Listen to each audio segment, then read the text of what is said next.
Shirley Farrar, and I'm coming to you from letstalkcareertalk.com. And today is a wonderful day. I have with me Assistant Director Ruben Brit. He is a prominent member of his community in Southern New Jersey. Thanks for having me, Shirley. Yes. Honored to be on your show. Yes. So today I had invited Mr. Brit on the show simply because right now, I believe as of July 14th, there was an article that came out, and it's the title is "In Historic Move, North Carolina City Approves Reparations for Black Residents." And that article was crafted by Joel Burgess. And that is from the USA Today. Now, this is a hot topic. Everybody's talking about it on Facebook, Twitter, Instagram. It's everywhere right now. And so the question is this for real, first of all? Is there going to be a precedent amongst all the states? And what is your professional opinion? You've been around a long time in the educational field, and you've taught in K through 12, higher education, and you have history in your family, individuals marching with Martin Luther King, and just being in the movement. What is your take on all of this? Well, I see something quite different from the other marches back in the 60s and 70s. And what's happening is the death of George Floyd, it really sparked, it really hit home to white America, that all these years we've been saying, it's an imbalanced society, and people have talked about reparations, but everybody kind of brushed it off. And that's true. And you see a lot of people you see a lot of whites marching throughout the country, and basically they were getting an education on site. And when people started talking about not only the death of brother George Floyd and others, but they also started talking about white privilege, racism in the workplace, racism in schools, and all these things started to come out. And so people were kind of white, put it that way, we're kind of like, wow, never really thought about it that way. And people started expressing different phases of racism that they face. Right. You have a younger generation who was always shielded from the truth of American history. George Washington never told a lie, chopped down a cherry tree, Thomas Jefferson, all these historical figures who were white, but they didn't really understand and did not see the true American history, which is very dark. Yes, it's a great country. I don't deny that, but it still has a lot of issues, and it's never lived up to its promise. Looking at this article and what it's saying in regards to the reparations. So we know that America has a dark past. We know that there was slavery in America, right? We can't get around slavery being real. There is an actual city in North Carolina who is apologizing and saying, we need to make this right. We need to make this right. And there was a 7-0 vote. Let's just assume that there was a diverse panel. That's huge for them to make the first step in reparations. We've heard talk about reparations for a long time, but it was always shot down because, a lot of times people, you had the people who have a different point of view to brush away or just try to use something to counter the demand for reparations. But then when you look at the historical aspect of this country, we've seen the Japanese receive reparations, even the slave owners in the South receive reparations for each slave. Right. But the slaves themselves were not given the promise of 40 Acres and a Mule, and even you have film producer Spike Lee. That's the name. He named his studio after that. When you look at the United States, the oppressors, they tend to think that you know, we have a chip on our shoulder, or we're not responsible for what our ancestors did. And now with this new energized movement, watching a murder, the murder of somebody on video in social media and media, national media, people started to think. And then when people who were voicing, you know, people that work with whites that work with blacks, and they said, well, let's discuss this. And they started sharing their life, growing up as a black person and what they've gone through. And so I think what they've done is they started this HR 40 Congresswoman from Texas. HR 40 that was introduced by Sheila Jackson of Texas to do the investigative work. And then from there, hopefully they can come up with a foundation to say, okay, we've done the investigation and this is what we come up with. Because you can't just come up and say, oh, we want reparations. So in what form? Will it be monetary? Right. Will it be in the form of, like they offer the Native Americans the opportunity to get a free education? Absolutely. And Absolutely. you and I, we've gone through it and we've had to pay, you know, will we get reparations? And that's one of the things that I wanted to talk about, the reparations, because I'm hopeful that New Jersey decides, hey, like you said, you and I had to pay for our, you know, our education and pay for our children's education until we were able to provide them some type of benefit through our universities that we worked for. Right. Now, what if one of those reparations for New Jersey is any black resident who has a loan, we now will cancel it? That would be a huge reparation right there. That's a great start. One of the things, let me go through some of the things that it's stated in this particular article as some of the reparations that they're going to do in North Carolina in this particular city.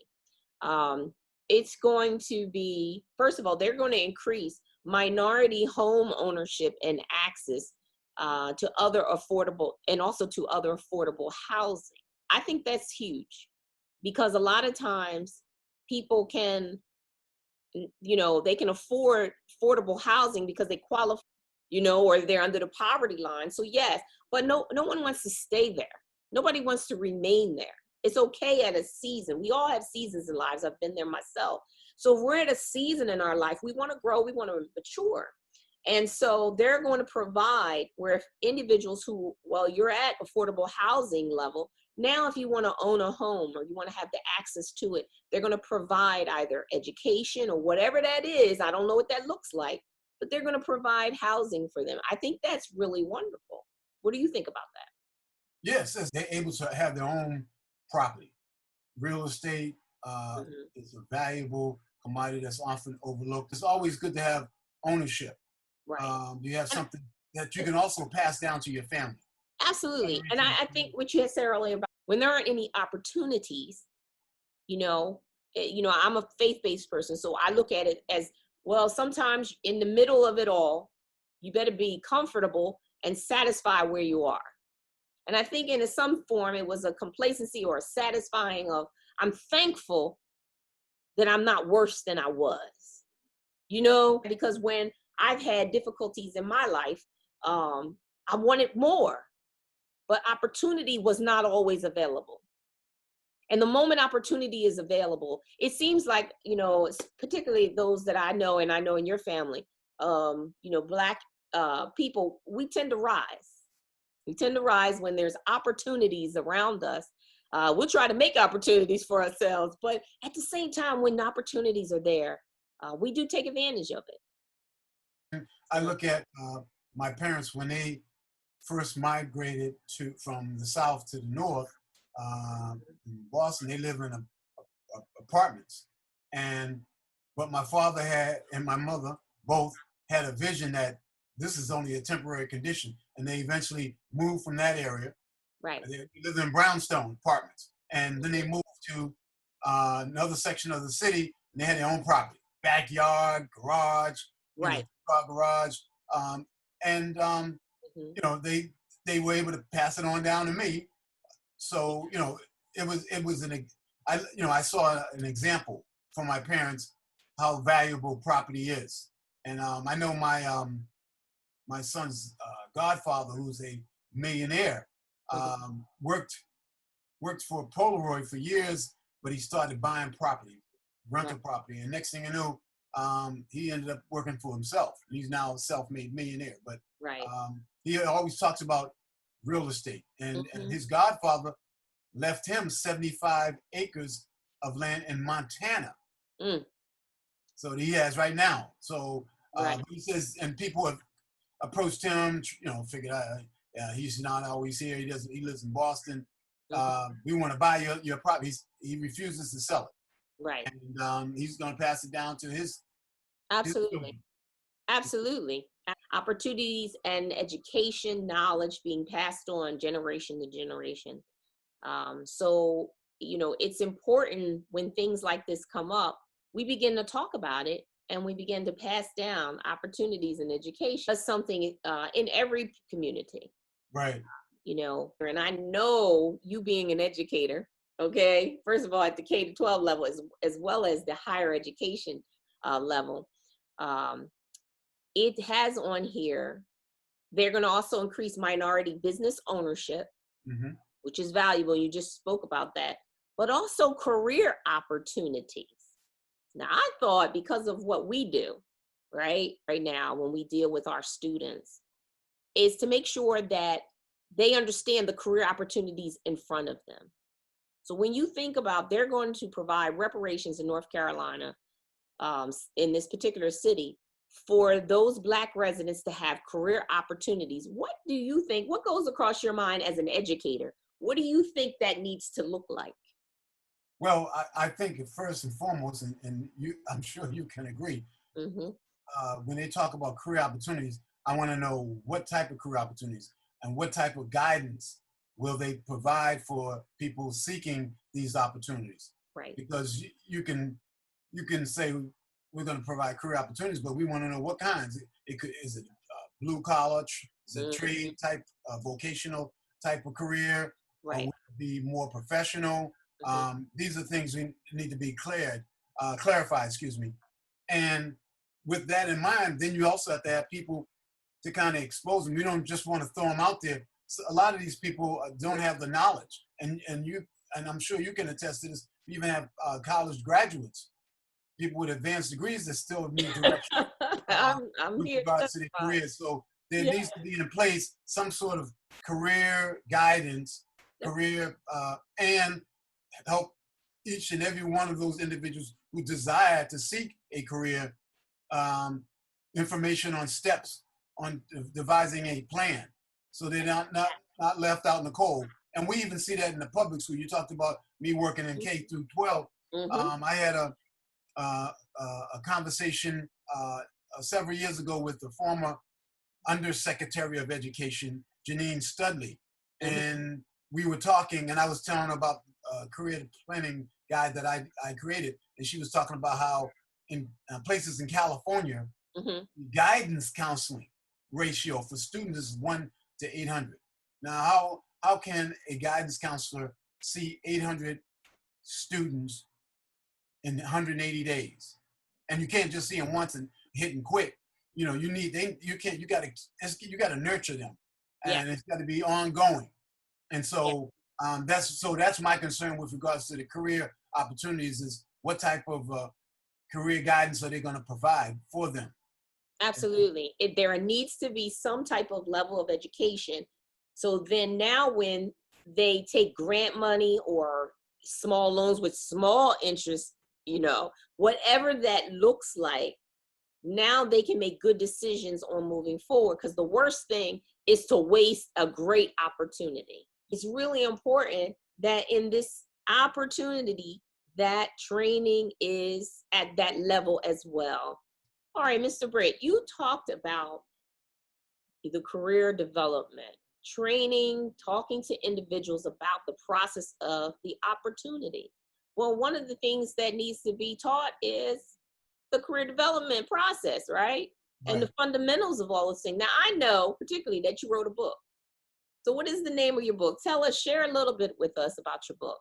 And if Uh, we could see it and visually, that would be great too. this is the book, Black and Wonderful. Powerful: The Career Guide for Tomorrow's Top Leaders. And what it is it provides a blueprint Hmm. for high school students as well as college students. Also, it breaks it down by what each month what you should be doing during your freshman year in high school, Right. or in college. Same thing with your sophomore, junior, and senior year. And it provides a lot of good information about where you can get resources. A lot of times, Hmm. uh, people often think that the guidance counselor is the end all in terms of them getting career information, and um, Hmm. Yeah. not really thinking about the community college in their local area. That's Right. why they call it a community college, because you can go there and get information. A lot of them even offer different workshops and seminars for people in the community. And I Right. know one of Right. the things that kind of discourages parents Hmm. when they're looking at their child going on to college is financial aid. It's like, oh, I got to fill out this form. They they get really intimidated by just the process of filling out the form. But Right. a lot of these colleges, I know the community college in our local area offers these types of workshops Hmm. to kind of guide the parents in terms of how to fill out the financial aid form, what information they need to accompany with it, such as Right. the tax records and things like that. Right. So your particular book really is an opportunity for people, whether they're going to college or not, Right. and whether they want some training in the community, some career opportunities. It might have some little samples in there of different resources on how to look that up, as Yes. well as for them to look at the community college and to go in there and look at some of that information. And if they choose to go to college, they should see individuals like us, who are career counselors, assistant directors in the actual field, who can guide them through that process. So each level needs some instruction and some training. And so lift your book back up again so we can all see it. So it's Black and Powerful, the career guide for tomorrow's top leaders. And that's by Ruben Brit Jr. And they can get this book on Google. Yeah, Google, Amazon. Google, Amazon, Yes. wonderful. So that's Yeah. a wonderful opportunity. So whether it's someone in North Carolina or someone in New Jersey, someone in LA, they can have an opportunity, whether they're going to college or they're not, that there is some training or some opportunities being advertised or in the community. They can actually get some feedback from that. So I think that's wonderful. Yeah, I wanted to add about the book. I recognize that when you're doing one-on-one counseling, Mhm. you do have the luxury of hopefully to having a counselor that also not only helps you devise a career plan, but provides words of encouragement. But Right, if right. so when I put the book together, it was like, well, I have this, and this, and this chapter. I'm going to cover this and that chapter, but I also want to provide words of encouragement by Mhm. including motivational quotes by a lot of um, well-known people. Mae Jemison, first African American female astronaut. Nice. Even I even have a section on for student athletes, and I have quotes by legendary college coach, the late Eddie Robinson from Grambling. So I have a lot of different quotes from various people as a way of encouraging them. And like you said before, I Mhm. do have a 4-year plan for those who are not planning on going to college. Absolutely. And I stress the importance of having some type of skill set, whether they want to be an electrician, or they want to be a carpenter, whatever it might be. You know, this, there's like I said, a 4-year plan for them as well. Right. So this is wonderful. They can have an opportunity to purchase a book that will help them in the training. I know even when you teach at the university level, you utilize your book, other people's books. So it can always be utilized in training for different districts and things like that. So that's a valuable tool. All right, then. Until next time, we thank you again for all of your follow-up. And this has been letstalkcareertalk.com. Thanks, everyone, for watching.